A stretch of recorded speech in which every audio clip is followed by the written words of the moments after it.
Si Antonio Luna de San Pedro y Novacia Ancheta ay isinilang noong ika-29 ng Oktubre taong 1866 sa distrito ng Binondo ng Maynila.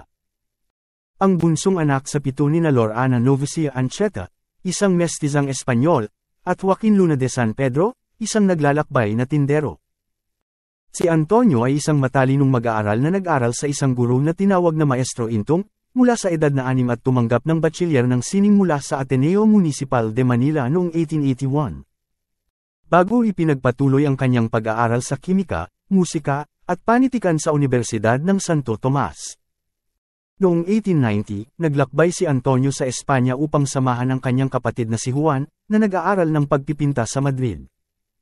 Doon, nakakuha si Antonio ng isang licentiate sa parmasya sa Universidad de Barcelona, na sinundan ng isang titulo ng doktor mula sa Universidad Central de Madrid. Sa Madrid, umibig siya sa lokal na kagandahan na si Nelly Busted, na hinangaan din ng kanyang kaibigang si Jose Rizal.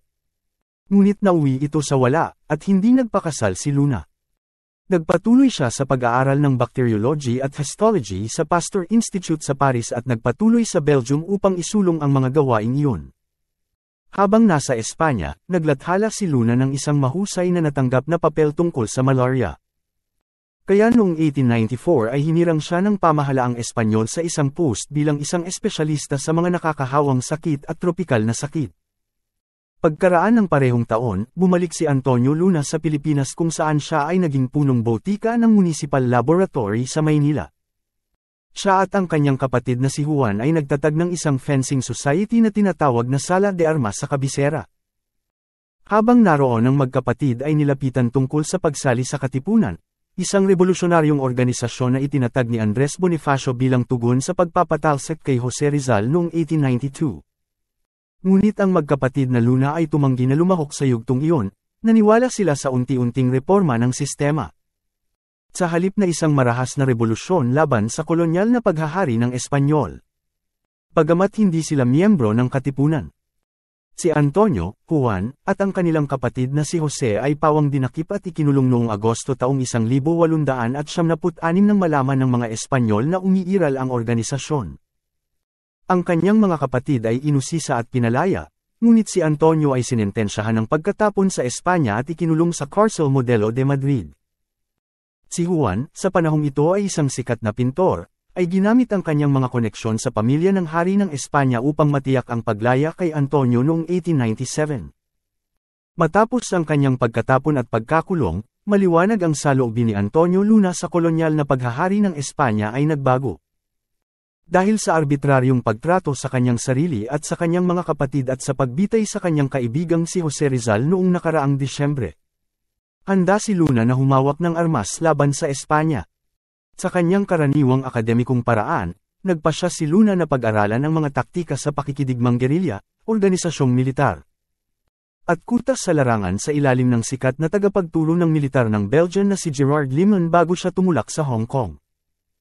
Doon, nakipagkita siya sa revolusyonaryong leader in exile, si Emilio Aguinaldo, at noong Hulyo taong 1878 bumalik siya sa Pilipinas upang muling makipaglaban.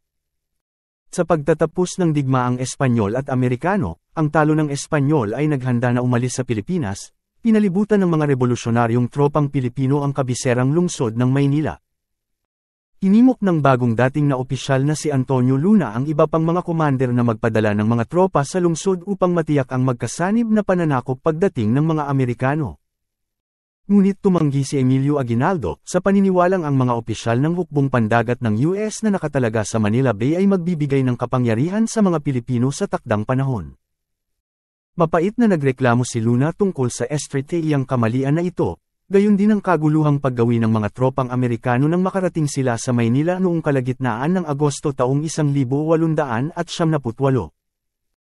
Upang patahimikin si Luna, itinaas siya ni Aguinaldo sa ranggo ng Brigadier General noong ika-26 ng Setyembre taong 1878 at pinangalanan siya bilang pinuno ng mga operasyon ng digmaan. Ipinagpatuloy ni General Luna ang kampanya para sa mas mabuting disiplina, organisasyon, at diskarte sa militar sa mga Amerikano. Na ngayon ay itinatakda ang kanilang sarili bilang mga bagong kolonyal na pinuno. Kasama ni Apolinario Mabini, binalaan ni Antonio Luna si Aguinaldo na tila walang balak palayain ang Pilipinas ng mga Amerikano. Nadama ni General Luna ang pangangailangan para sa isang akademya ng militar upang maayos na sanayin ang mga tropang Pilipino. Nasabik at sa maraming pagkakataon ay nakaranas sa pakikidigmang gerilya ngunit kakaunti ang formal na pagsasanay sa militar. Noong Oktubre taong 1878, itinatag ni Luna ang ngayon ay Philippine Military Academy, na gumana ng wala pang kalahating taon bago sumiklab ang digmaang Pilipino-Amerikano noong Pebrero ng 1899. Ang mga klase ay sinuspinde upang ang mga kawani at estudyante ay makasama sa pakikipaglaban sa digmaan. Pinangunahan ni General Luna ang 3 kumpanya ng mga sundalo upang salakayin ang mga Amerikano sa La Loma, kung saan sinalubong siya ng isang ground force at naval artillery fire mula sa fleet sa Manila Bay.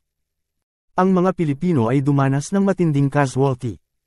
Ang isang kontra-atakeng Pilipino noong ika-23 ng Pebrero ay nakakuha ng kaunti ngunit bumagsak ng ang mga tropa mula sa Cavite ay tumanggi na tumanggap ng mga utos mula kay General Luna, na nagsasabi na si Aguinaldo lamang ang kanilang susundin. Galit na galit, dinasarmahan ni Luna ang mga suwail na sundalo ngunit napilitang umatras.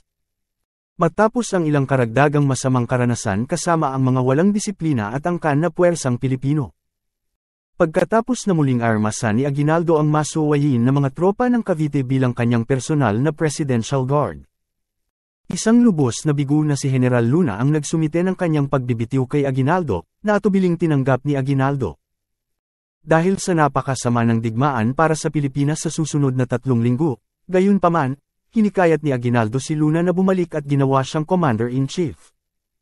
Umuo at nagpatupad si Luna ng isang plano upang pigilin ang mga Amerikano ng sapat na katagalan upang magtayo ng baseng gerilya sa kabundukan.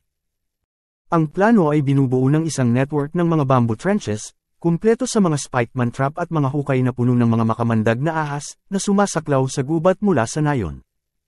Maaaring paputukan ng mga tropang Pilipino ang mga Amerikano mula sa Luna defense line na ito. At pagkatapos ay mauubos sa gubat ang kalaban nang hindi inilalantad ang kanilang mga sarili sa puwersa ng Amerika. Gayunpaman, noong huling bahagi ng Mayo ang kapatid ni Antonio Luna na si Joaquin, isang koronel sa revolusyonaryong hukbo, ay nagbabala sa kanya na ang ilan sa iba pang mga opisyal ay nagsasabwatan upang patayin siya.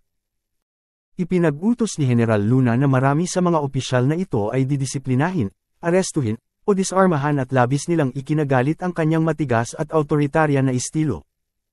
Ngunit binaliwala ni Antonio ang babala ng kanyang kapatid at tiniyak sa kanya na hindi papayagan ni Pangulong Aguinaldo ang sinuman na pumatay sa commander ng hukbo.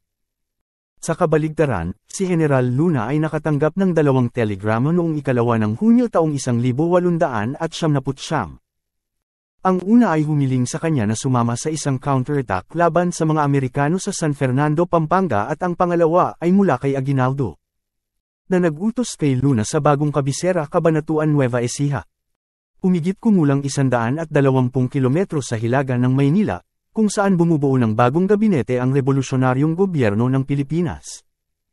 Dahil sa pagiging ambisyoso, at umaasa na mapang-ala ng punong ministro, nagpasya si Luna na pumunta sa Nueva Ecija kasama ang isang cavalry escort na 25 lalaki.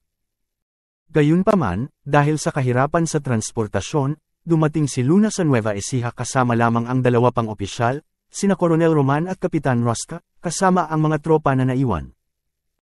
Noong 5 ng Hunyo taong 1899, nag-iisang pumunta si Luna sa punong tanggapan ng pamahalaan upang kausapin si Pangulong Aguinaldo, ngunit nakilala siya ng isa sa mga matandang kaaway niya doon.